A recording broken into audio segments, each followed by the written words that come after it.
Hello, everyone. I'm Dijon, I'm Amir. and welcome to the Mustardcast, the podcast about the art of storytelling and how to use across different mediums. Make sure that you like, comment, and subscribe. What? Oh, yeah. If you want to see our channel grow, and click the notification bell so that you're notified when we post. I got You confused. remember this time.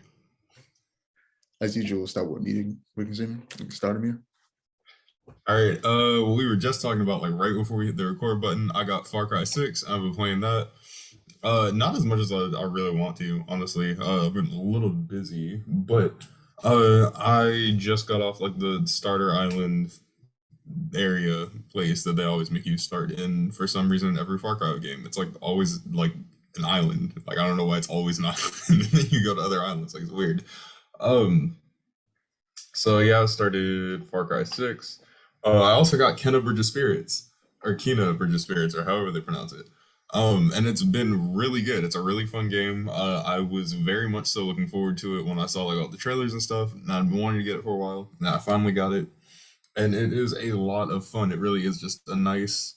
It plays more like a puzzle game than anything, but there are a lot of bosses in that game, and the counter system in that game, like how you counter and stuff like that, is not that amazing. So I'm sitting here like attempting to dodge everything. And when you get to bosses, it feels very Souls-like. And I know like people get irritated when people say it's like a Souls-like game. I'm not saying the game is a Souls-like game, but like when you get to bosses, it plays like a Souls-like game. And countering is incredibly difficult, like really, really, really difficult. And so I just dodge the entire time, but that winds up killing me half the time, and it's quite the irritating experience, but I'm having a lot of fun with it otherwise. The puzzles are really fun. And combat is pretty fun in the game. And I really like the mythology that they set up. I really hope that it gets a sequel at some point soon. I know that it won one award at the Game Awards, which I was very happy to see. I was really proud of it.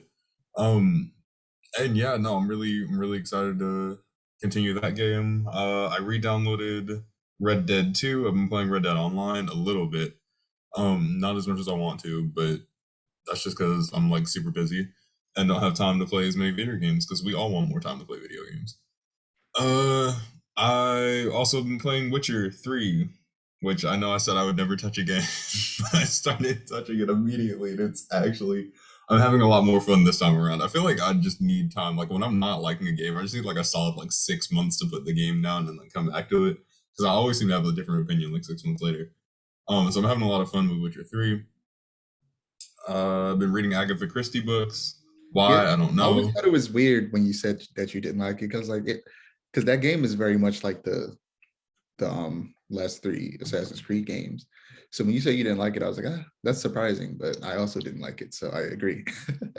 It's really the combat and a lot of the animations. Like, I'm not. It plays very much like a 2010 RPG rather than something I would expect out of like 2016, and the way that like the combat works and like the animations move and then they stop you like anytime you do anything in combat, like you go to like light a torch or something, like your complete every animation you're doing just stops, and then you light the torch, and then you have to restart doing everything else again. And it's not just like lighting torches, it's doing like everything else in that game. I know like in Assassin's Creed games, if you perform an action like in the middle of combat or something, the action will just get done. Like it doesn't like stop an animation or anything like that. I don't know, maybe that's just I don't know. I don't know. Maybe it's just me loving Assassin's Creed and not liking the Witcher games all too much. I mean, it's still not perfect, but I'm having fun with it. Um, yeah, I've been reading Agatha Christie books again. Don't really know why. I like Agatha Christie books, so I guess that's why. I don't know why I've just been in the taste for some mystery. I guess. I think that's about it. I'm pretty sure. Okay.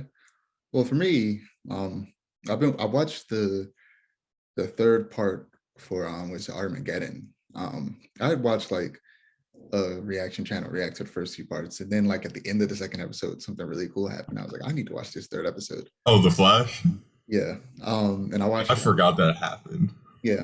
This season has been the beginning of this season, I guess. Technically, it's kind of a crossover, but it's mostly focusing on Flash. Has been pretty good. The Reverse Flash finally has a new suit. It Finally. looks terrible. I've seen it. No, it looks good, bro. Only thing I don't like No, about it is that the red on the belt and the lightning on the arms and the symbol is too dark, whereas the red on the boots are like the right colored red that I would expect everything else to be on the suit. But the boots are the only thing that's a bright red. Everything else is like a super dark blood red, which is weird. I think those should be brighter, but otherwise, I really like the suit. I hate the Um, suit.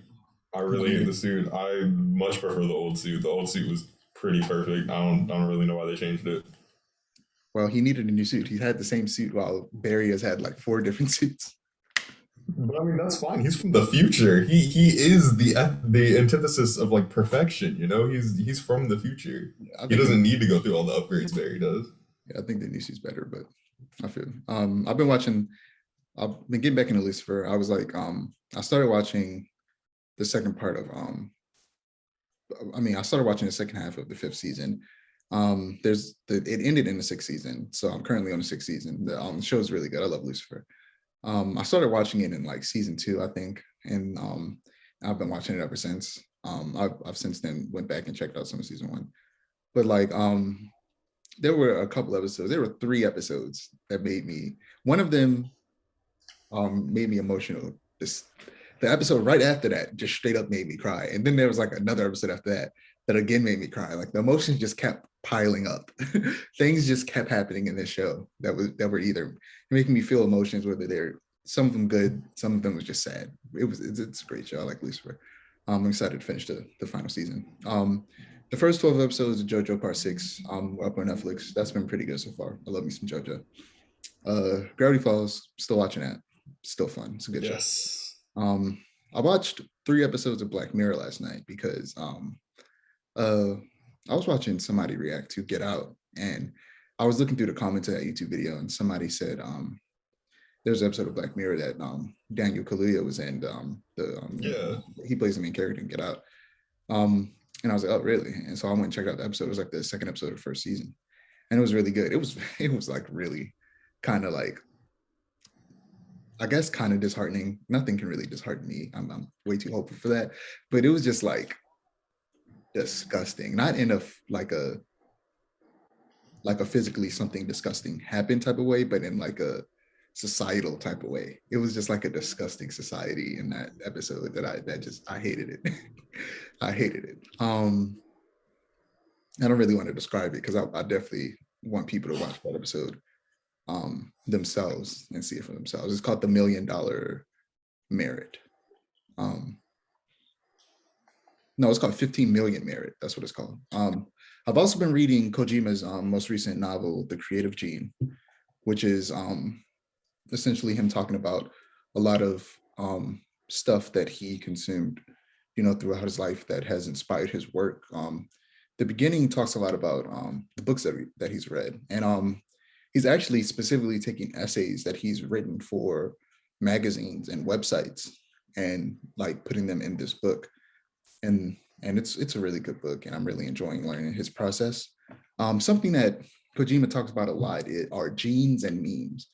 Like not the memes you're probably thinking of, but like the definition of meme is like information passed on from one person to another, much like how genes are the same thing, but like the DNA information passed from like family members, but memes are that in information that can be passed on to anyone. And he talks a lot about that in the games that he makes. That's a big part of the Metal Gear series, and it's just a big part of literally everything that he makes all the time.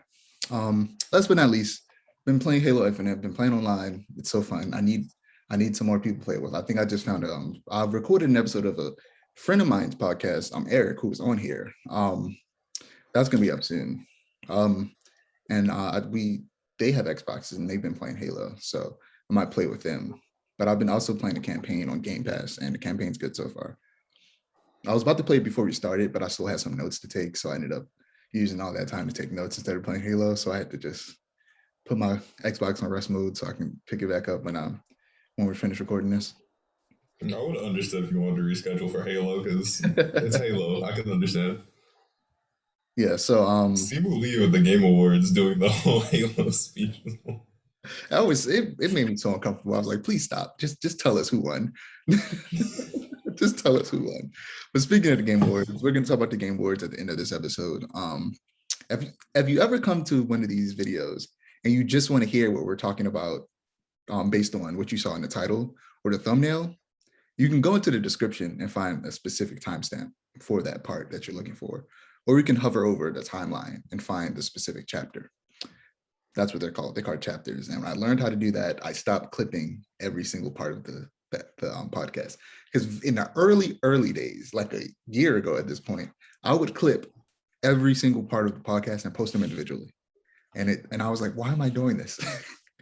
Like once I realized that I could just put the timestamps in the description, I was like, why am I doing this? I'm going to post way less clips now. What am I doing? Why am I posting like 10 clips for every episode?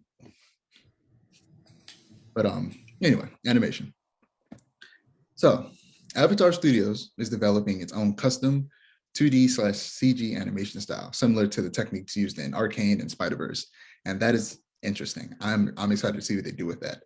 I wonder if they're going to try to specifically translate the art style that they use already into that, or if they're going to try to make something different. You know what I mean? Yeah, I definitely get what you mean. Like, I wonder if they're going to try to make it still have that essence, or if they're going to just completely try and do something different that still looks cool. But yeah, While I completely love. Oh, go ahead. I was going to say, always excited for more Avatar stuff. Oh yeah, no, I'm always excited for more Avatar stuff. Oh, what I was gonna say is like while I completely love the animation style of Spider-Verse and Arcane, like that's like my favorite maybe animation style ever. It's just so good. I really hope that that's not like the only animation style they use because like the animation they used for that Avatar 1 two-parter episode in Legend of Korra was absolutely perfect. And I don't know like how many people are gonna agree with me. I really do want a continuation of like Avatar 1 or like more exploration of Avatar 1 because he's my favorite Avatar.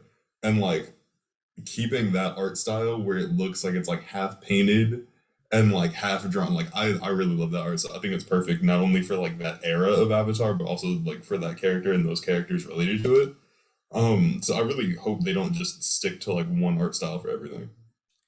Yeah, I also think they should switch it up if they can. Speaking of Spider-Verse, trailer for Spider-Man Across the Spider-Verse Part 1 was released, coming out in October. I think it said October. Did they just say October? Or did they say October 7th? I can't remember. But It was October 20 something, I think. It's October next year. So yeah, definitely excited for that. It's gonna be a two-parter, according to the directors. And it features Spider-Man 2099, like it was teased at the end of Spider-Verse. But yeah, in this trailer, both Miles and Gwen look a little bit older. I think they confirmed it's been at least a year since what happened in the first movie. So I'm really excited for this. Speaking of, also changing art styles, the art styles will change with each universe that Miles goes to. So that's cool. Yeah. Oh my God, I'm so excited for this movie. Excited. I like the new costume. You're not the biggest fan. I like it. I like the tracksuit aesthetic, but I wish there was some webbing on the costume. I think it's weird that there is no webbing whatsoever on the costume. Yeah, no, I'm personally not a big fan of the new costume. I don't know. I feel like Miles has a perfect costume already, and then like they keep trying to change it like drastically, and I'm like, I don't know. It's just I'm not the biggest fan of most Miles Morales redesigns. I really like the Insomniac one, but that's not much of a redesign because it's just kind of like a modernized version or a more realistic version of what is already on screen, like what's already on the page. But I mean, I don't hate it necessarily. It's a lot better than his current comic redesign. I really hate that. You know how I feel about that one. I like that. I hate it with a passion. I like that. It doesn't even. I don't even remember that it's Miles half the time. Like, who's this new Spider-Man long panel? Like, I don't remember that him. But yeah, no, I am very excited for this movie though, regardless of the costume. Although I really wish they would have added some type of webbing because I don't know why he doesn't have webbing on there. But yeah. Yeah. So before we talk about the last few episodes of Young Justice, I want to talk about Black anime. I haven't. In episode 12, the episode where we had Eric, I'll talk about what made something an anime. And essentially, just to summarize what I said, I essentially deduced that the main thing that made something an anime was that it was made by Japanese people. because living within that culture gives you like a unique perspective that allows you to tell a story in a way that can be easily mimicked without said experience. Um, and in figuring that stuff out, I did a bit of research back then into like Japanese storytelling to try to really touch on like what aspects of their culture really makes it so unique. And what I came up with back then was Japanese storytelling focuses on showing emotion through circumstances and forcing the viewer to confront their feelings. They aren't afraid to linger and show beautiful imagery, and it's all contained in an eccentric bubble that is, Japanese contemporary culture. I also mentioned twice that Western culture affects Japanese culture and vice versa. Like we talk all the time about samurai films and Western films, how Western films influence samurai films and samurai films started to influence Westerns and then just went in a circle. Um, so some of these things aren't necessarily unique to Japanese storytelling, not anymore, because we take inspiration from each other back and forth. But since then, I've come to a slightly different answer and way of thinking. I still believe, that the culture informed what anime is today, but not that it can't be recreated from someone of a different culture. Like I was back then kind of did set on the fact that it's not anime if it's not Japanese, but I don't feel that way anymore. Um, I've even back then I had read a manga that by a black man, by a black like American and or I think like Kenyan man, and it's good. It's called Apple Black. It's published by Saturday AM. Um, and then there's also an anime on Netflix called Cannon Busters by I cannot remember his name, but created by an artist I follow on Instagram. And both of those are great examples of just black anime and manga. And I stand by the fact that shows like Boondocks, Avatar, and Teen Titans aren't anime because I don't think they're trying to be anime. I don't even think the creators count them as anime. Um, I never thought they were, and I don't think the creators think they are either, but they definitely are anime inspired. There's no denying that. And the creators all the time talk about how they take inspiration from anime. But I believe that the storytelling style of various genres of anime and manga can be replicated by artists in other cultures simply by observation and study. But I'll wrap this up by saying that I can't wait to see more popular Black anime. As far as I know, there's only one that's popular, and that's Afro Samurai. And if you count Boondocks as anime, Boondocks. But there are others like like I mentioned, Cannon Busters on Netflix and the manga Apple Black. That making way for more Black anime and manga. What is it? RDC World One are actually making a manga, which is pretty cool. Are they really? Yeah, they posted a page on their Instagram and on their Twitter. The art looks good. And it's not drawn by anybody in their group. It's drawn by someone else, but they're writing it, and it looks really good. So yeah, I wonder if they're gonna self-insert any characters because I just want to see Desmond start screaming at people. Desmond's gonna be the villain that turns that eventually joins the main team. he's gonna be like angry or Sasuke or Vegeta. Yeah, but yeah, Young Justice season 4. You haven't watched the last few episodes. This is a ton of episodes. I just checked. I am like a quarter of the way through episode 9. And I have not watched episode 10. What's episode 9? Episode 9 is the first episode of the Zatanna arc. Oh, okay, so you watched some of it. Yeah, I did watch some of it, but I think I was on the phone for some of it because all I remember is them putting like little baby demons in magic boxes. It's really all I remember. Yeah. So the Artemis arc got much better for me once they got to Santa Prisca. Though my criticism still stands, they introduced way too many characters and tried to give them all meaningful stories, but it's too saturated for all of the stories to be told very well. The story between Cheshire and Tigress has been built up since the very first season of the show. So this arc is obviously the arc they're meant to be focusing on because this arc is focused on Tigress, but like, so that storyline specifically was told very well. And the one between Cassandra, Lady Shiva, and Barbara was told pretty good as well.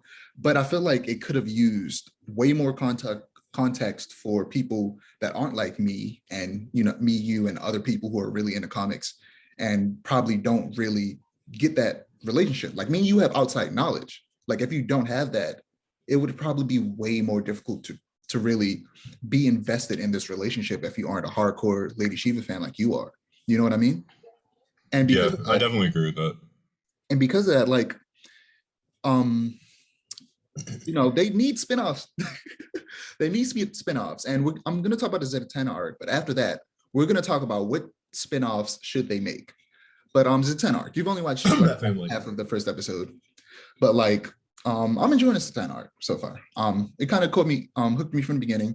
They bring in Khalid, who I don't want to say what he becomes because that would be a spoiler, but and I know if it's the same Khalid I'm thinking of from the comics, I know exactly what he becomes. It's the same Khalid, and they're definitely teasing that he's going to become what he becomes, and I'm excited to see that happen. And I'm excited to see Zatanna be happy because she's been very sad about that for a very long time.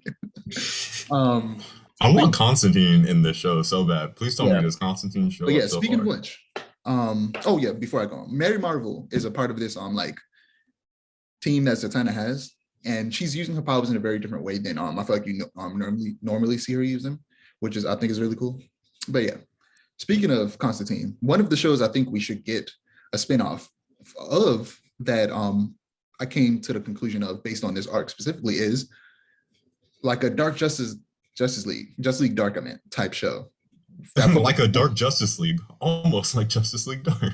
I meant to say Justice League Dark. A show that focuses on the magic users within the Young Justice universe. So Zatanna, Constantine, Dr. Fate, and all the other characters that were like introduced in the Zatanna arc.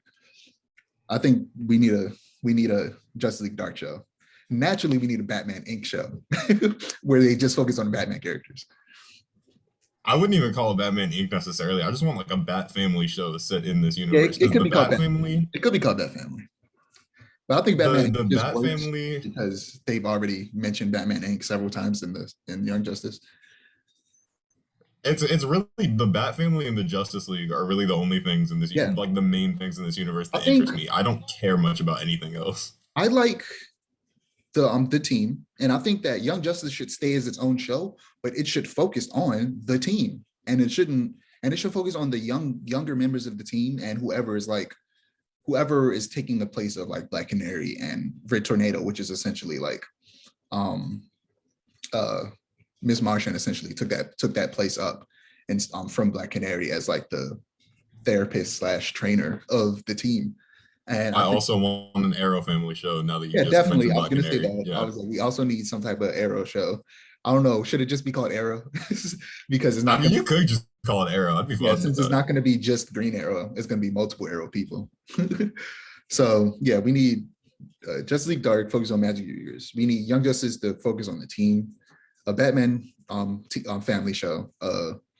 Arrow family show, and what was it? There was another one I had that I can't think of. The Outsiders. I think the Outsiders should have their own separate show. And I think instead, actually, I think the Outsiders should just straight up turn into the Teen Titans because they basically are already the Teen Titans. I wouldn't be mad at that. I'm not a huge Teen Titans fan, but I wouldn't be mad at that. I mean, the Teen Titans is just a name and a team. You can make it interesting, like more interesting for a person like you who aren't the biggest fan of them.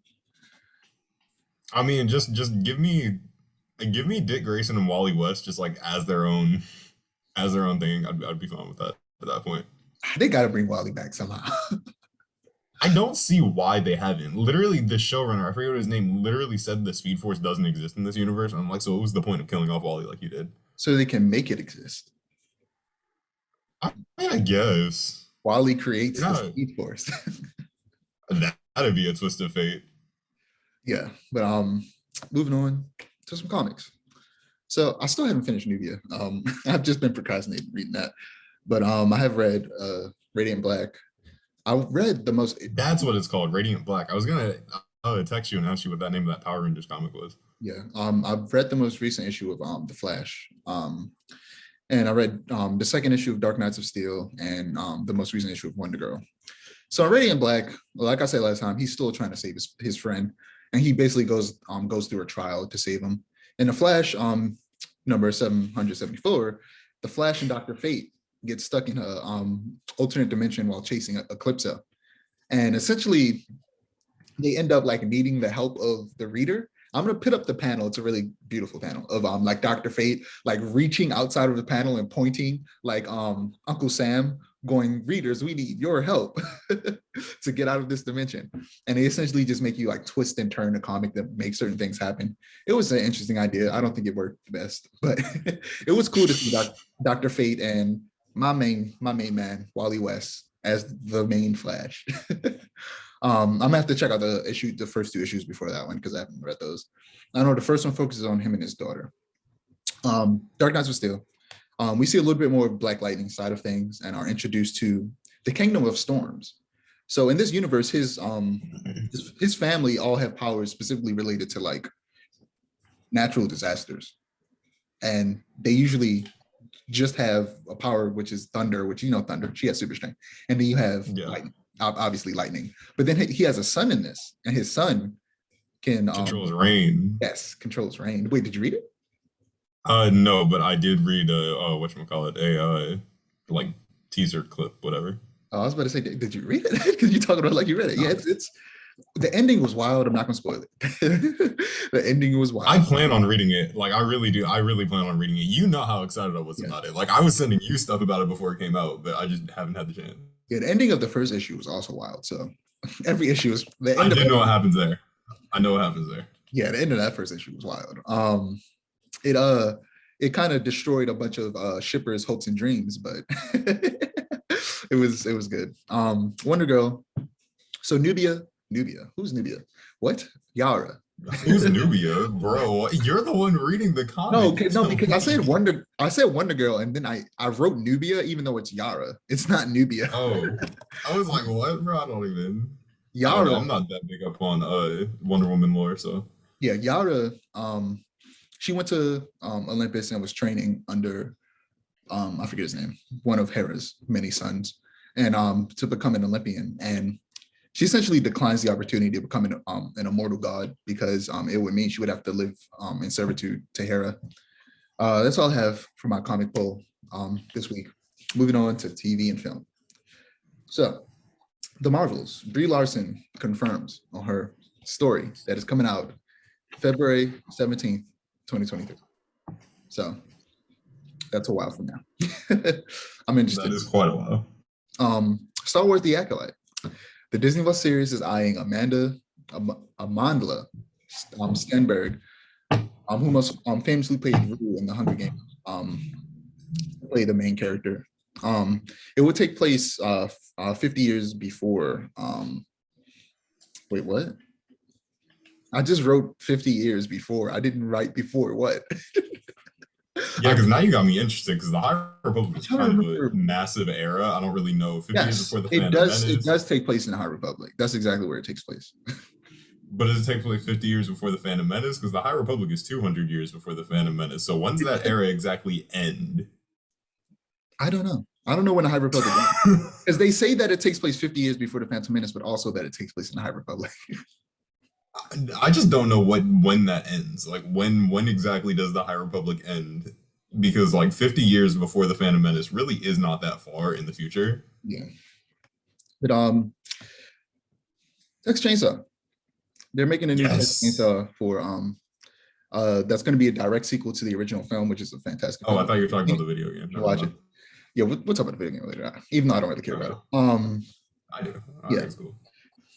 Hawkeye. So, episode 3 was a major improvement. I really liked episode 3.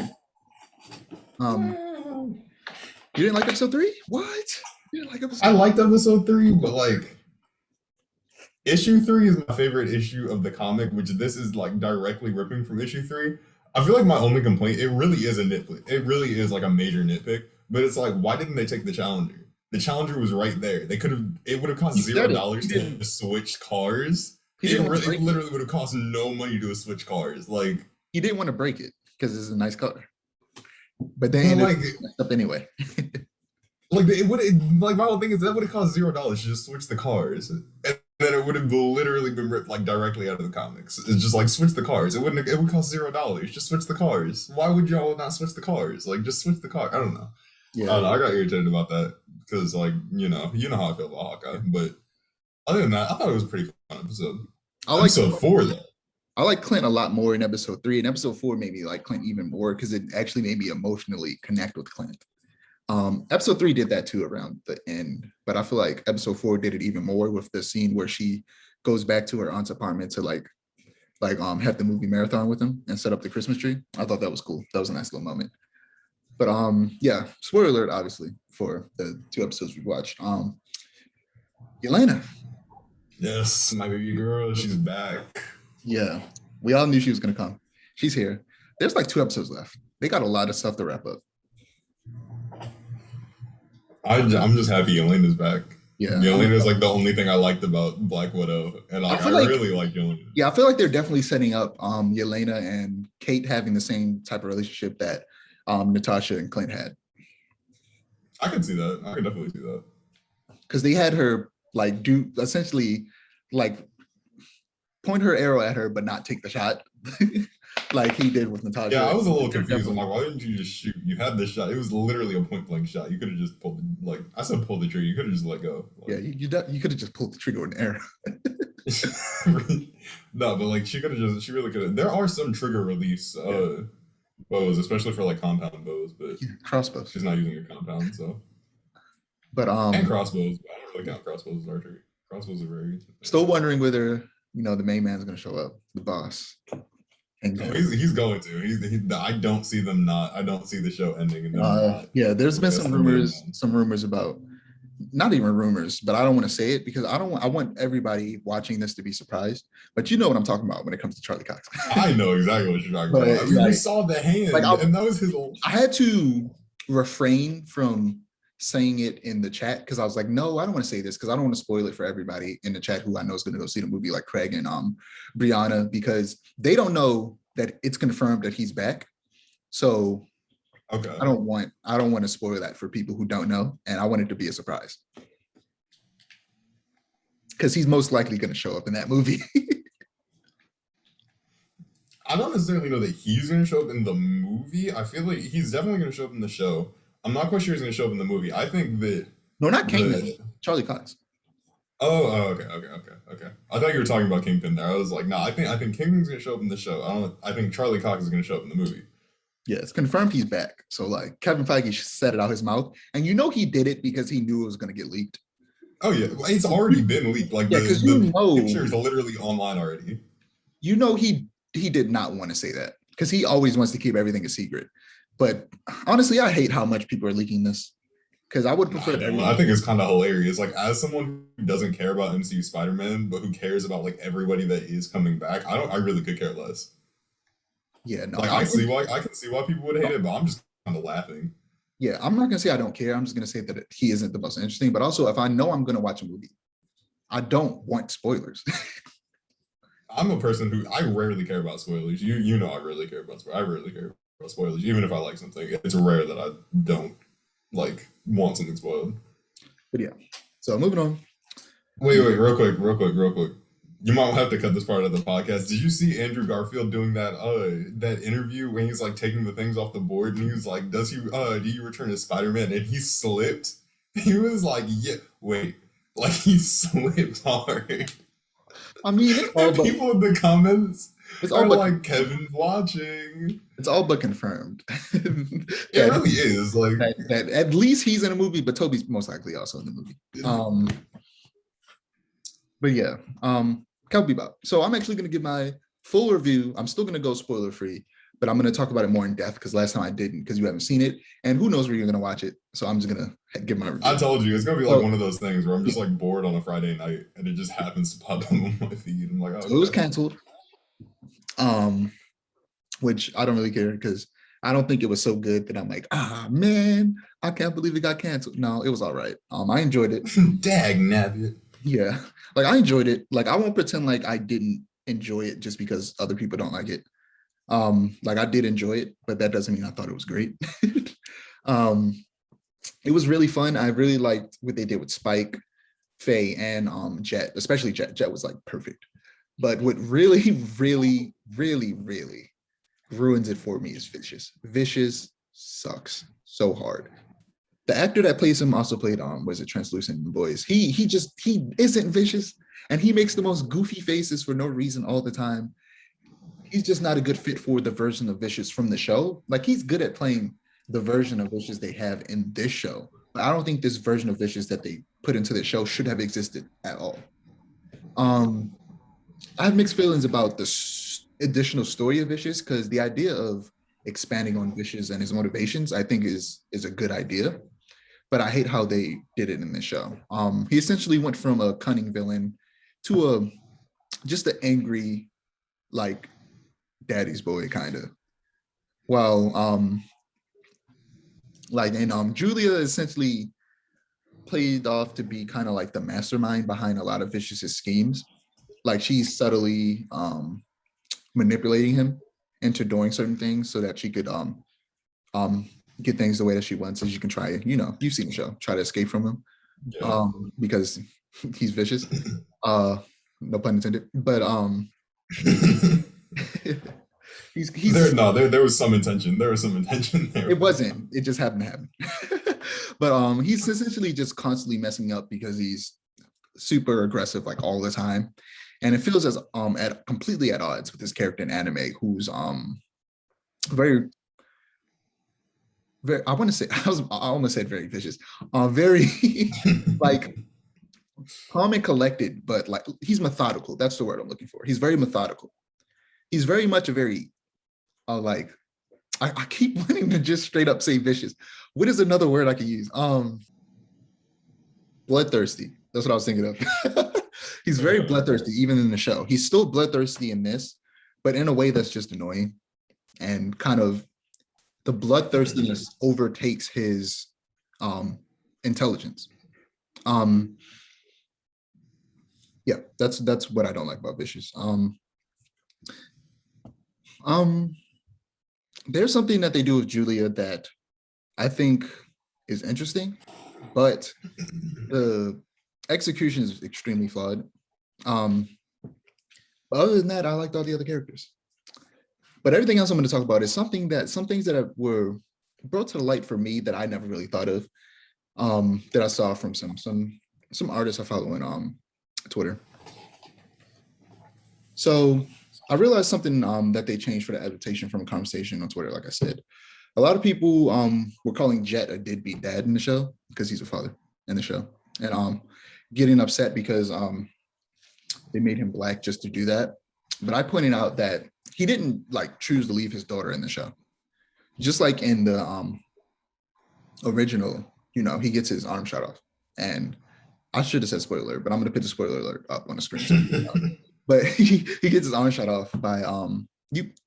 I know you've seen the whole show, but I have to confirm because I don't want to. Yeah, I've seen the original OG anime. Yeah, I've seen the yeah. So like he gets arm shot off by his partner. Like that still happens, and but this time he's falsely accused for being the turncoat, in the department, and he's sentenced to jail for like 5 years. And his wife also cheats on him with one of his friends. And because of that, she won't really he couldn't see his daughter for 5 years. And then once he got out, his wife wouldn't really let him see his daughter because she thought he was a dirty cop and she cheated on him. So she obviously didn't care too much about him. So he's essentially been trying to see his daughter, but he just hasn't been allowed to. So I think that's very different from somebody who's actively going out their way not to see their child. You know what I mean? Like he's not a deadbeat, but in a way he is still a stereotype. I cannot pretend like he isn't, because we've seen this from literally two characters in the exact same franchise, Deadshot and Bloodsport. Two black men who are sent to jail, even though what they did, they actually did, and aren't like allowed to see their daughter. Yeah, but that led me to realize that the adaptation falls back on not racial stereotypes, but film tropes. Here's some other ones that this person pointed out. So, for example, I already said Vicious. He's like a son that's trying to like become worthwhile in his father's eyes. Jet, like I just explained, the father who's trying to be in his daughter's life. And Spike is, a guy who's trying to get out of a crime organization. but they lean into those tropes really heavy, and I feel like that's to a detriment of the show and kind of removes a lot of the nuance that's found in the original show. And tropes aren't necessarily a bad thing. Tropes exist because audiences reacted favorably to them and causing them to become popular and reused. Some might say overused. But even I mostly enjoyed the show. Like I said, the Faye, great. Spike, Jet, great. Last but not least, wrap this up because I'm rambling. Amazing comedy artist to follow on both Instagram and Twitter named Jen Bartel pointed out something that I won't pretend like I necessarily picked up from the OG series. And I think me not picking up on any of this is for sure a product of the society that Cowboy Bebop is commenting on. And she talks about how essentially very subtly, not, I won't say very subtly, because it's kind of obvious now that I'm when I'm looking back at it. Cowboy Bebop makes some political statements in terms of about like the world, and what it could be like. Essentially, I'm just going to read it verbatim. She says, in the original series, we're introduced to a world that, despite being set in a future where humans have traveled to the far reaches of the galaxy, they still face all of today's inequities. So much so that it's normal for bounty hunters to compete with one another for living. And the reason I didn't pick up on that is because crime, poverty, and corruption is so normal in real life that when I saw it in the show, I didn't recognize it as a statement as much as just something that it's just something that happens, It just felt normal. But the deeper you look at it, you realize Spike had to fake his own death to escape the criminal enterprise he was a part of, organization that is quietly causing suffering everywhere in the entire galaxy. Jet had his police career ended. Well, he actually, in the show, unlike in the original, in the live action adaptation, he purposely left the department because he discovered that everybody in his department were corrupt, including, his partner who betrayed him. Faye is a person who was a person who was essentially in a coma. She was in cryo sleep and was taken advantage of by a con man and swindled for everything she had. Grin was a war veteran who was experimented on and betrayed by Vicious. There's a bunch of stuff like that that just goes to show like this is a world that is basically a mirror of the world that we live in, showing a bunch of crime, poverty, and corruption. And the live action adaptation foregoes all of that nuance, and I think that's to its detriment. But my initial score of it was a 3 out of 5. I would say it's a 2.5 out of 5.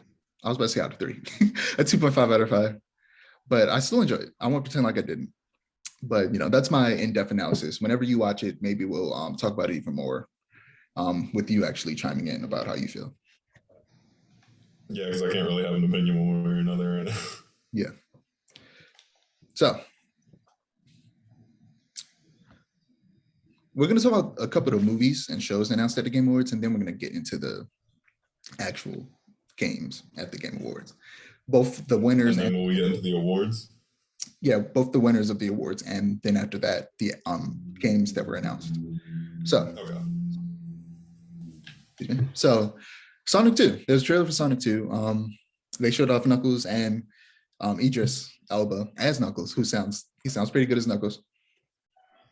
I don't understand why people didn't think he was going to sound good, because he's had multiple roles with American accents that sound just fine. Like the role that made him who he is today in The Wire, it was in The Wire, right? Yeah, he was literally playing somebody from our very city.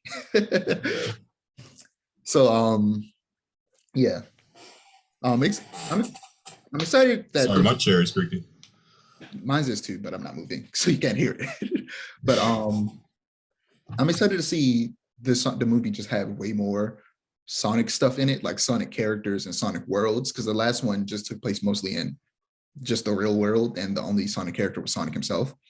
So I'm just excited to see more Sonic stuff in an actual Sonic movie, even though I did enjoy the last one. I'm not. Halo. They showed a trailer for oh my god, the Halo series on Paramount Plus. I'm gonna have to get Paramount. It looks so good. Because I'm excited for this movie. I really like me some Halo. I'm going to play some right after this podcast. Yeah, it looks really good. I ended up watching a video about like the different generation of the Spartans because I was so excited. I was like, let me learn about the different generations of Spartans, which is really fun to watch. I'm so excited to just see the lore of Halo in this format because Yeah, the few movies that have been out have not been great. I haven't played the first three Halos in a long time, so I don't remember a lot about the story other than some of the stuff from 5 and 4. 4 is the one I played the most of because I played co-op campaign with my little brothers. I might actually boot up my old 360 and pop in Actually, Halo 3 after this. Reach might be the one I played the most of because I played a lot of split screen multiplayer with some friends when I used to play Reach a lot. But Halo 4 is definitely a second place for that because I used to play a lot with my brothers. I might eventually be getting Series X, and I'm gonna give my 1S to my little brothers. That way we can play Halo together because they have like the original Xbox, but it is like old and like dying. Xbox One, I mean, they have the original Xbox One, the big boy, the fat one, the one that's almost as big as the PS5. It is ridiculous how big that original Xbox was, but the Xbox One S is literally almost half. Actually, I think it's over half the size and is more powerful, which is insane. It's the same thing with the Series S. The Series S is also smaller than the original Xbox One and obviously way more powerful. But before we actually get into the Game Awards, PlayStation is finally set to launch a Game Pass competitor. Yes. It will combine PS Plus with PS Now, so completely getting rid of PS Now, but keeping Thank God. but keeping the PlayStation Plus branding, but with additional tier benefits. So it will have they'll probably change the name of certain tiers, and they'll also include extra stuff with those tiers. So the most expensive tier will allow access to PS1, PS2, and PSP games, PS3 and PSP games. Hopefully they won't require streaming, and you will actually If they require streaming, I'm just gonna cry because I'm gonna cry. like, dude, like they need to make their own emulator that we can download so we can play these games. Like, I want to play God of War 1 and 2 without streaming it. I want to play Metal Gear Solid 4, especially. I've been wanting to replay that game so bad lately because I'm watching some people play it who've never played any Metal Gear game before, and they've went through all of the games and they're currently on Metal Gear Solid 4. And it makes me want to play the fourth one again so bad. But yeah, I've said it once and I'll say it again. Whenever someone asks me, when I imagine someone asking me what console they should get specifically for a kid, like a little kid, my answer is you should probably get, if you have a decent internet connection for downloading games, you should get a Series S and subscribe to Game Pass because there are hundreds of games that they can just download. So they will never run out of games as long as you can continue to play for the subscription service. It's a steal. You get a console and access to a subscription service with a library of hundreds of games and new games being added every month and Xbox exclusive games being added on Game Pass day one, like I'm currently doing with Halo Infinite campaign, which the day it came out, it was available on Game Pass. I started playing it. Did Microsoft start sponsoring us and I just didn't know? But anyway, if PlayStation can make an actual Game Pass rival, then my answer will change. I'll be like, get a PlayStation, the all digital edition without the disk drive because it costs less, and subscribe to PS Plus, and boom, you got hundreds of games, and you got a cheaper version of a PlayStation 5. But that's only if their version of Game Pass actually is close to being anywhere near as good as Xbox Game Pass. So, okay, on to the Game Awards. So we're going to start off with the winners. I'm going to start from the bottom of this list I have because at the top is Game of the Year. So I'm going to start from the bottom. This is the award that Kena Bridge of Spirits won, Best Indie Debut. Kena Bridge of Spirits won Best Indie Debut. Best multiplayer game went to It Takes Two, which is a game I've been playing with my little brother. It's really fun. Like, it is extremely fun. Best sports/racing game is Forza Horizon 5. Best simulation/strategy game, Age of Empires 4. Best family game, It Takes Two, won another one. Best fighting game, Guilty Gear Strive. Best RPG, I hate them, Tales of Arise.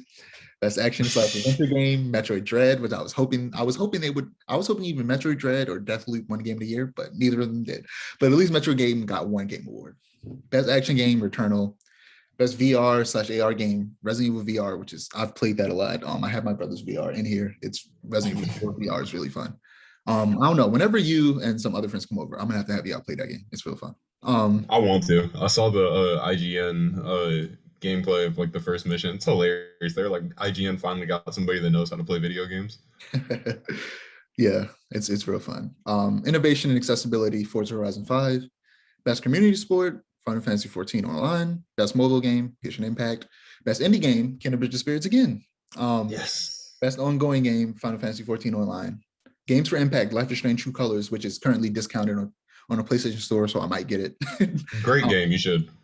Yeah, I've been wanting to get it, but I've been wanting to wait for a discount because as much as I like it, I don't want to pay $60 for it. But it's currently $40, so I might get it. Best I don't performance. know if that's long enough to warrant a $60 price, honestly. It's not a very long game. That's how I feel, and that's why I didn't get it when it came out. Best performance, Maggie Robinson as Lady Dimitrescu. I might cut this out, but me and you both were talking about how she looked good. She was looking mighty good in that dress. Best audio design, Forza Horizon 5. Best score in music, Nier Replicant. Best art direction, Deathloop, which it should win. Yes. Every game Arcane makes should win best art direction every year. Best narrative, Marvel's Guardians of the Galaxy. Best game direction, Deathloop again. And game of the year, It Takes Two with its third award. Which I was not expecting at all, but I thought that was weird. Winning. I think it's a great game, but I was like, I don't know if it was game of the year. Yeah, everybody's been saying the same thing, and I'm like, yeah, I don't really. I'm upset that what is it called? Death's Door didn't win any awards. It was nominated for best indie debut, and Kena won, which is fair. I knew it would because even though it's an indie, it's like the AAA equivalent of an indie. You know what I mean? Yeah, they put a lot of work into that game. Yeah, whereas Death's Door wasn't. So I was like, Kena's easily gonna win that, even though I wish Death's Door did. That game's so good. But yeah, those are the winners. So moving on to the actual announcements. We're gonna start off with so many good announcements. Alan Wake 2. Yes. It will be a survival. It will be a survival horror game. So I am also very interested because I love me some survival horror. I just love horror in general, and I love that universe. I'm way more interested in it than I was initially. Remedy, they haven't really been hitting. And for me personally, I know you like them, but I love them. They got to be one of my favorite game studios of all time. Like Remedy's entire universe has got to be like my favorite gaming universe. But I think Alan Wake might change that. Telltale is back with The Expanse. They're making an Expanse Telltale series. I immediately went to go watch The Expanse, but I was trying to log in to my mother's Amazon, but it wasn't working. And I was like, why is this happening? And I forgot to ask her about it. But I think I'm still logged into it on the TV, so I'm just gonna watch it later. But yeah, I'm interested. I've heard good things about the show, Expanse. I've heard great things about the show, but I've never watched it. Yeah, I keep trying to watch the 100, and I keep falling asleep, and I keep thinking that the 100 is the Expanse. I keep getting them mixed up because I keep hearing great things about the 100 too, and I don't understand why because it's incredibly boring. But I used to watch the 100. It feels like the Hunger Games. It really does. It feels like Hunger Games in space. It's not. Yeah, I did. It doesn't hit for me personally. I used to watch a lot of the 100, but eventually I stopped. I fall off most. I fall off most shows. Oh yeah, no, I don't know. It doesn't hit for me. But I am very excited about those games. Not really so much for the Expanse itself, but just because of the fact that Telltale is back. Because I love Telltale. We love some Telltale over here. We love some Telltale, and I want a continuation of Batman Telltale so bad. I'm like I would kill for more Batman Telltale. I'm still waiting for the Evil Within season 2. Oh yeah, definitely. Because that is my favorite Telltale series. Wolf Among Us 2. I need Wolf Among Us 2. But what did I say? You said Evil Within. I said with Evil Within. I meant Wolf Among Us. Why the hell did I say Evil Within? It's probably I don't know. I wasn't gonna question you on that. I was like, it's probably because I was thinking about Alan Wake But I meant Wolf Among Us. Why did I say Evil Within? I Yeah, wasn't I'm going to waiting for question the you, but Wolf that's an Among Us, excellent question. the Wolf Among Us season 2, because that's my favorite Telltale series. That's my second favorite one. My favorite's Batman, of course, because it's Batman. We all know how I feel about Batman. But The ending of like the very last episode of the second season with the Joker is so good. No matter which version you get, it's good. yeah, it is. I think it's great because it's the first Telltale game, to my knowledge, that really had a drastic, like major, complete different playthrough depending on what choice you picked toward the last episode. Yeah. Um, Horizon. We saw more of it. I hope it fixes the problems I had with the first one because the world looks so cool, but the first one got so boring so fast for me. And I'm hoping that this one isn't like that. But honestly, with the second one, I'll probably wait for like either a discount because I know people will say it's good because it's probably going to be good to most people. But so is the first one, and I didn't like it. So I'm gonna I just don't like the first one. It's just boring to me. Like yeah. I So don't. I'm gonna wait. Yeah, it was boring for me too. I'm gonna wait for a significant discount before I play the second one. Or maybe that PlayStation Game Pass will be out by then, and they'll have like Horizon on there, and I'll play it then. But I know you've been waiting for this one, Star Wars Eclipse. Yes. Uh, Honestly, I kind of forgot about that. I was mainly waiting for Alan Wake, but we talked about that. yeah. So it's going to be made by Quantic Dream, the studio behind games like Detroit Become Human, Heavy Rain, and Beyond Two Souls. That means that it'll definitely be a player choice game with branching storylines. It takes place on the High Republic with in the Outer Rim, and there will be multiple playable characters, according to leaks.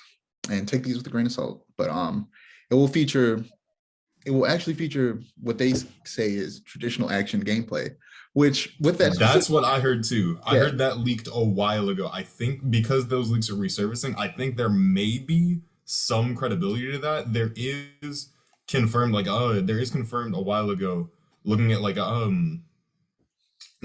the word I'm looking for? Like job listings for from specific studios that have worked on very traditional action RPG element type of stuff. And if that is the case, which I would play regardless. I like Quantic Dream's games already. Like, despite whatever you want to say about the gameplay, the stories are great.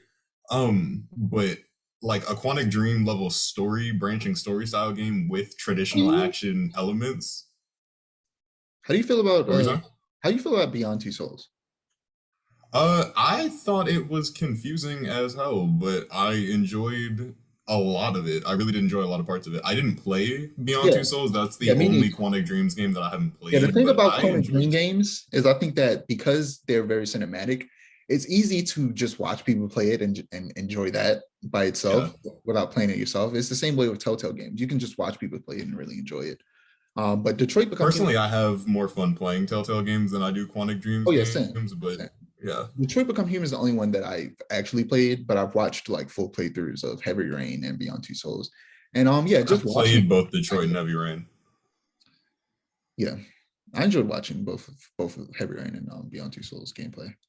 Um, but I mean, they're fine games. Like I enjoy them both. I just think that Beyond Two Souls is a bit yeah, because confusing a little those bit. are two games that people notoriously like don't like, which is it's mixed. Some people really like them, some people don't. It's weird, but I'm thinking it's going to be something akin to the Order 1886, which I know you still haven't played, where No, I still haven't. where it's heavily cinematic, but with like staged, but still really fun combat scenarios. There's some really like fun comments. Like that game isn't like it's not a player choice game. Like it's an action adventure game, but it's super cinematic. And in the areas where you do fight, they give you like you play it like it's a third person shooter, but it's still extremely cinematic. I don't really truly know how to explain it. You like have to like watch some gameplay to really understand what I mean. But that's what I'm thinking it's gonna be like. But it'll still give you more than enough control to let you have fun and actually feel like you're controlling the character in those action scenes, but keeping them super cinematic to match the rest of the game. So yeah, I'm interested. Especially this is also a couple leaks said that it might be next gen only, which means it's gonna probably be gorgeous. Yeah, Um, I was saying that if that cinematic trailer is like the Imagine at if least that's what similar it to looks how like. it looks. Speaking of which, that Senu um Hellblade trailer. for the sequel. Oh yeah. That game looked insane in terms of just graphics. That was I was like, they I said, was sitting here like, there's no way that this is not actual. Like they just scripted this in yeah, like Unreal Engine. Like it's this for is sure not real gameplay. scripted. I refuse. It's for sure scripted. I'm watching like some of this is definitely gameplay, but I bet you a lot of it's scripted. I don't know. No, I can see It it being is gameplay, though. but I'm It's sitting here in like, there's no way they didn't just animate every single frame of yeah. this. It's I refuse. what I think is it's 100% in engine. You're just not in control of everything that's happening, obviously. Yeah. But I think it's in engine, and that alone is just like, bruh, it looks good. Takes two steps. The rest of it's just cutscene. It looks good though. It reminds me of Attack on Titan because I just saw a giant person. I was like, there's a Titan. I was sitting there because I was watching it with a friend. And I was like, oh my god, it's a giant baby. It's Like the it really just kind of looked like a giant baby. I'm like, this really does. it's the Attack on Titan game everybody's been looking for. They Just announced no grappling. yeah, no crap. That would suck. Attack on Titan game without the gear, without the what is it called? I can't remember. It's been so long since I watched it or read it. Without that gear would be so boring. Sonic Frontiers. So you probably don't care about Sonic Frontiers, but Kind of. I'm just not a huge Sonic fan altogether, but like, eh. yeah, I'm not gonna pretend like I am. I'm not, but I do like Sonic.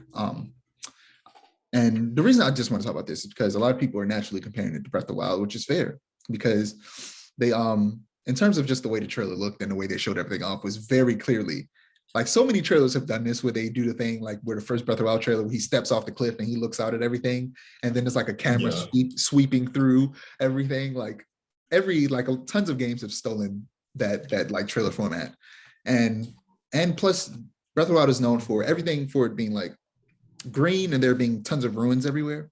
And that's what this game also has. So I get that comparison. But I also feel like every game that has tried to capitalize off the success of Breath of the Wild have completely missed what made Breath of the Wild so good. You can't just make it open world with a lot of green and some ruins. You also have to populate the world with interesting things that constantly catch your eye and doesn't get too old. You need systems that interact with each other in very specific ways that create interesting situations like for example metal attracting lightning during rainstorms, rain making surfaces slippery, things that should be flammable like grass and trees actually being flammable. You were making a lot of noise. Yeah, I'm sorry. It's my chair. I'm on mute for right now. Yeah. Breath of the Wild also didn't bombard you with objectives. You just stumbled upon them naturally. What Breath of the Wild offered was, and we talked about this before, was true adventure, which has not been accurately recaptured, I feel like. But if this game can do that, it would have successfully recaptured the flame. I don't know if you've heard of it, but there's this game called Solar Ash that came out recently that really reminds me of what a semi-open world Sonic game could look like. It's all about like fast-paced 3D platforming like Sonic. I've seen Solar Ash. I've seen like small, like 15-second snippets of gameplay. And precise timing. And the way that it plays, it really reminds me of Sonic so much. It's about moving really fast and having very precise timing across it's essentially an open world. So when I saw that, I saw that like a couple days before the game was. So I was like, this looks like what a Sonic game could look like if they tried to go the Mario Odyssey, Breath of the Wild, open world type deal. So Wonder Woman. They showed a teaser trailer for Wonder Woman game. Finally, the undisputed queen of comics finally has her own solo AAA video game. Finally. I swear to God, DC disrespects all of their characters on a near constant basis by not doing anything with them outside of comics. Even in comics, they disrespect a lot of characters. Like, she is undoubtedly, undisputed, the most popular woman hero on the face of the planet Earth. And she still doesn't have her own animated series. I will never shut up about this. I never will until it happens. And even after it happens, I will continue to talk about how it finally happened and how it took so long. Why does she have a show? And why is she only just now getting a video game? DC, do more stuff with your characters. Give us a Flash game. Give us a Green Lantern game, Green Arrow game, even an Aquaman game. That would be really fun to just be underwater and doing cool stuff. and sometimes going up to the surface and like going across the water. An Aquaman game would be really cool. How you feel about an Aquaman game? That would be fun. I too would like a game where I can talk to fish. That would actually, that would be one of his abilities. You like call a shark to eat people. Now all I'm thinking about is like a DC themed version of like what's that game, that shark game that came out a Oh while ago. man, I know what you're talking about. Maneater. And like you don't play as Aquaman at all you play as is the shark, but like you Yeah, Aquaman just like ordering you to do stuff. yeah, Maneater. That would Man be. eater, yeah. Um, they showed Suicide Squad gameplay finally. I've been super excited for this game since the first trailer. But they finally showed gameplay, and now I'm even more excited. And it for sure looks like Sunset Overdrive. It is very much like Sunset Overdrive, and I'm not mad at that. It looks fun. It's co-op, so I'm excited to play that with some friends. I'm trying to think who I know for a fact is going to get it. You're going to get it. Craig's going to get it. I'm getting it. That's 3. Now we need a 4th. Am I gonna get it? You're going to get it. I know you're going to get it. Eventually. I'm definitely gonna get it eventually, but I'm not gonna get it like day one. They're gonna have to show off way more for me to actually get I it. was going to say, I guarantee you they're going to show more that's going to convince you, and you're going to get it as soon as you can. I may wait like 2 months. I don't know. Gotham Knights is really the only game so far that I've seen where I'm like, Gotham Knights, Alan Wake. Those are the only 2 games where I don't care how bad Alan Wake's gameplay is. I'm gonna get that day one. But I'm definitely playing it at least with Craig, maybe Josh, since he's finally reconnected with the human world and the plane of existence. that man just literally disappeared off the face of the earth. But yeah, Teleports to a new dimension. He went to Oz or Narnia or something. yeah, he probably went to Narnia. Yeah. He went to Hogwarts. Oh, lucky. No, what's the American school? Ilvermorny. Yeah, Ilvermorny. He went to Ilvermorny. But yeah, I'm excited for it. It looks good. It looks fun. I'm trying to think who I would play as, and for me it's between. I'm leaning towards Captain Boomerang. I was supposed to say Boomerang, man. Boomerang. Captain Boomerang, because he has like a combination of like super speed, and I love me some super speed in a video game. Same. And Harley Quinn looks cool too. Yeah, I was gonna say I'm not. You know how I feel about Harley Quinn. I don't really like Harley Quinn, but like her gameplay looks fun. I might play as Harley. She's gonna swing around like Spider-Man, but from a drone, which I think is cool. Yeah, that's essentially gonna be their way of being like, well, what is she swinging off of? Well, it's a drone. It's not just the air. I wonder if they could add Black Spider, because Black Spider is literally just Assassin Spider-Man. That would be fun if they just added Black Spider as a DLC character. You just swing around. Because Black Spider is literally just Assassin Spider-Man, and he's a common Suicide Squad style character. Like I could see Black Spider.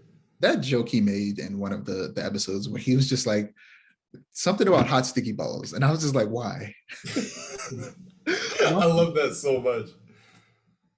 But that's all I got. Who do you want to see as a DLC character? Oh, that's what I want to ask you. Who do you want to see? DLC? That's a good question. Star Up, no. Just plays as giant starfish, takes 0 damage the whole time. That's a good question. I want to see Bronze Tiger immediately. I feel like you knew I was going to say that. I want to see Bronze Tiger. Yeah, off top, I'm like Deathstroke, the Shade.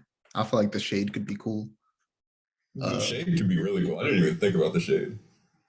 I want to see Deathstroke, especially because this takes place in the Arkham universe. Yeah, I was thinking about a Reverse Flash, but I feel like maybe he would play Reverse Flash could be really cool. Captain Boomerang, but I don't know how Captain Boomerang fully plays. We've only saw a little bit. Since it takes place in the Arkhamverse, probably Red Hood, even though I really don't like the fact that it takes place in the Arkhamverse for numerous reasons, but I do. Red Hood could be really cool. Why? They did a lot with like the Batman mythos in Night that I just wasn't a fan of, that then makes me question a lot of what's about to happen in this game regarding Batman characters as well as the rest of the league. I also really want to know when this takes place. But they also made Arkham City and Arkham Asylum, so like I don't think one game discredits those 2 games completely. It feels weird, especially if did you read any of the tie-in comics for Arkham? No. They did so much weird stuff with the lore. Like that's all I'm really gonna say, because I want you to read those comics and then I want to see your reaction to them. Like tie-in comics aren't like usually written by the people who worked on the game. They're not, and they've contradicted a couple of things. The comics contradict themselves on a couple of different occasions, but they made it clear that they're canon. And tie-in comics almost always suck. Also, wait a second. Didn't Amanda Waller get killed in Assault on Arkham, which is canon to the Arkham games? This, When does this game take place? I'm yeah, so confused. And she looks but so like different. Amanda Waller is kind of like Batman. She has contingencies. She doesn't like to die. Maybe she. She got shot in the face. There's no coming back. Dude, people can be brought back from the life in DC. Let's not pretend like that's not a thing.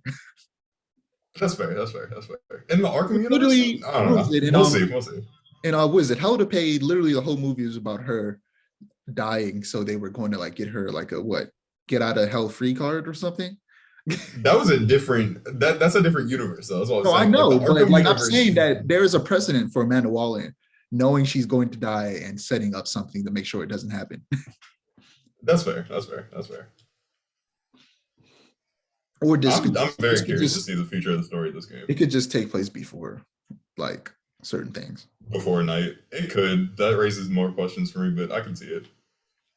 Yeah, I want to see what universe this Wonder Woman game takes place in. I want it to take place in the Gotham Knights universe because I really like this new universe they're setting up. I would like to. I don't know, because I definitely want them. I definitely would like it to take place in a universe so they can set stuff up. But if I had to choose one, I would definitely choose the Arkham universe because I'm already familiar with it and I want to see more of it. But if they just started a new universe with Gotham Knights, and started making other superheroes. That's what the rumor was supposed to have been doing, is creating a new universe with Knight. I wouldn't be mad. Or with Knight. But before we end, I actually want to mention something because I got into an argument with someone where they said like Suicide Squad was like what they hoped the Avengers was going to be. And then someone said, no, that's Guardians of the Galaxy. And then I said, that's not really a good comparison because in Guardians of the Galaxy, you can only play as Star-Lord. And then they said, no, it's a great comparison. And then they listed off things that are good comparisons. And I was like, you're right. But what we're specifically talking about are games where you can play as multiple different characters. You cannot do that in Guardians of the Galaxy. That's why it's not a great comparison. And then I thought about Final Fantasy VII, which I talk about all the time, which is essentially in Final Fantasy VII, imagine the Guardians game, except you not only could you give the characters orders, but you could also play as every single character. That is what you do in Final Fantasy VII Remake. And that's how I think they should maybe lean into that if they decide to. I think they're going to continue. I don't think they're going to give up on. They're definitely not going to give up on the Avengers game. They're going to iterate until it becomes better. Something similar happened with Final Fantasy 14, where a lot of people didn't really like it at the beginning, but they kept working on it until it got better. And now Final Fantasy 14 is one of the most famous MMORPGs on the face of planet Earth. They could do the same thing with the Avengers game if they just keep working on it, which with as much money and time they put into it, I think they're not going to give up. It's a video game. It's not a movie. They can't just, it's not like. I was going to say, it's already better than it should, or it's already better than it was. With the Spider-Man DLC, the way that they changed a lot of the mechanics, I feel like that's where the game should have started. Yeah. But I'm not mad at it. You know how I feel about it. They were going to make another like superhero team up game similar to this. I think they should combine the Final Fantasy VII format with the Guardians of the Galaxy format, where you can play as every individual character, but you also can give each character orders. And then in Final Fantasy VII, outside of combat, you only play as Cloud. There are certain missions where you play as other characters, and they could also do that in this game, where some missions the character you play as outside of combat is Star-Lord, and some missions the character you play outside of combat is one of the other characters. But they could do a similar thing where the main character obviously is Star-Lord, that's who you play as, but in combat specifically, you can switch between characters while also giving them orders, like in Final Fantasy VII Remake.